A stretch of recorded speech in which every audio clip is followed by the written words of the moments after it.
In December 2001, a company worth more than $60 billion imploded so fast that even its own employees didn't have time to save their life savings. The seventh largest corporation in the United States declared bankruptcy, wiping out pensions, crushing investors, and exposing a system of accounting tricks so bold it changed global finance forever. How did Enron rise to unimaginable heights, and why was its success built on lies that no one wanted to see? Today, we uncovered the hidden machinery behind the Enron collapse, the empire that promised the future but delivered financial ruin. The world of energy in the early 1980s was changing at high speed. The United States was emerging from the oil crises of the 1970s, and deregulation was becoming a powerful political and economic force. Traditional pipeline companies, once tied to fixed government prices, suddenly faced competition, innovation, and uncertainty. In the middle of this transformation stood Kenneth Lay, an ambitious businessman who believed energy should be bought and sold like any other commodity. In 1985, Lay merged his company, Houston Natural Gas, with Internorth, creating Enron Corporation, headquartered in Houston, Texas.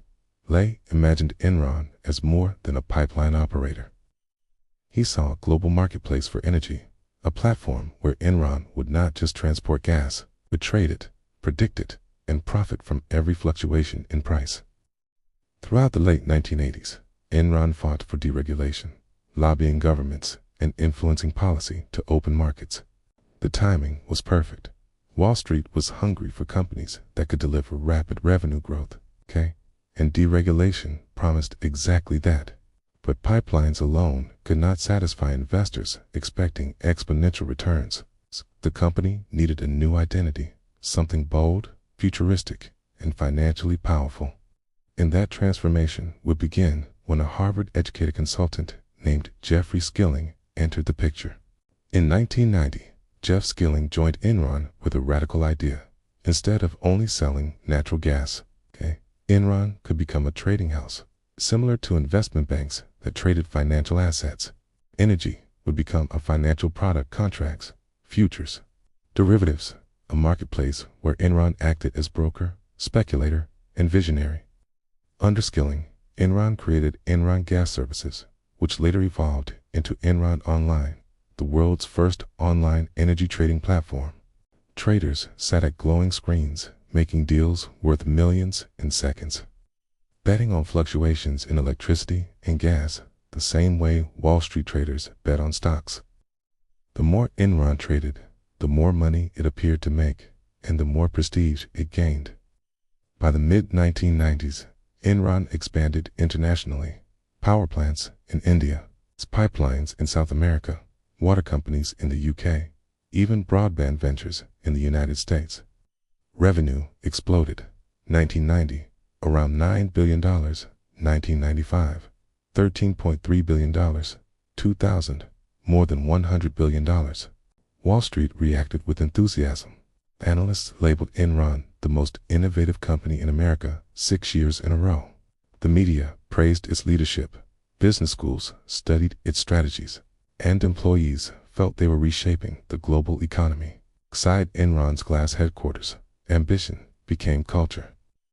The company rewarded aggressive risk-takers, ranking employees every year and firing the lowest performers, a system known as rank and yank. The message was clear: produce results or disappear. But behind the scenes, this pressure created a dangerous incentive. If you couldn't earn real profits, you needed to find a way to make it look like you did. And that's where Enron crossed a line from innovation into illusion. Jeff Skilling introduced mark-to-market accounting, a method originally used by Wall Street to value financial assets that changed daily. Enron applied this method to long-term energy contracts, allowing the company to estimate the total profit of a project the day the contract was signed, even if the money wouldn't come in for years or might never come at all. For example, if Enron signed a 20-year contract to supply power, it could record theoretical future profits immediately as revenue. In spreadsheets, profits skyrocketed. In reality, they were only predictions. If a project later failed to meet expectations, Enron simply did not adjust the numbers. The illusion remained. Meanwhile, Chief Financial Officer Andrew Fastow created hundreds of special purpose entities, SPEs, separate companies, used to hide Enron's growing debt. These entities absorbed losses, allowing Enron to keep its balance sheets clean and its stock price high. This strategy worked as long as investors believed Enron was still expanding. But as the 1990s ended, cracks appeared. Projects overseas faced delays and financial trouble. Broadband ventures struggled. Deregulation in California created chaos in the energy market, and Enron traders were caught manipulating electricity supply to spike prices. It was a sign of how far the company was willing to go to maintain revenue. By 2000, the company's success no longer matched reality. Internal documents showed failing projects, enormous debts, and unrealistic expectations of future profits. Yet, the culture prevented transparency. Employees feared questioning leadership. Analysts trusted Enron's complex reports, and investors believed endless growth was still coming. The company had built a tower of financial engineering that required constant rising stock prices to survive.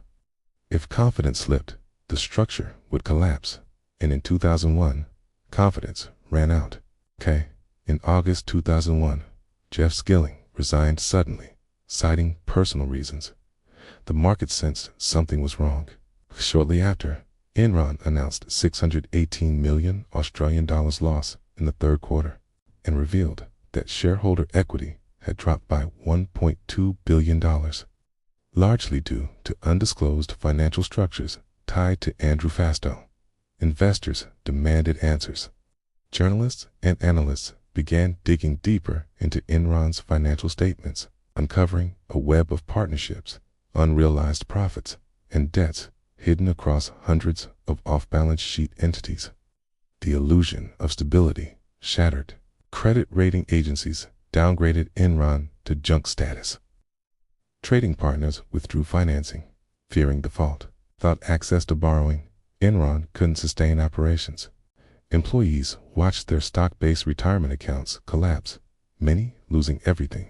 Executives had sold shares months earlier, cashing out millions before the public learned the truth.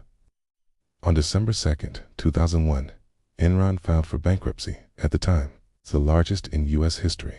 Over 20,000 employees lost jobs. Investors lost more than $60 billion in market value. The scandal destroyed confidence, not only in Enron, but in the entire system of corporate accounting. The collapse didn't just affect Wall Street. Its business owners, pension funds, cities, states, anyone connected to Enron stock or contracts took financial damage. Companies relying on Enron's trading services scrambled to replace them, and energy markets across the United States experienced shockwaves. Enron wasn't simply a business failure, it was a failure of transparency, accountability, and oversight. And its consequences reshaped financial regulation for years to come.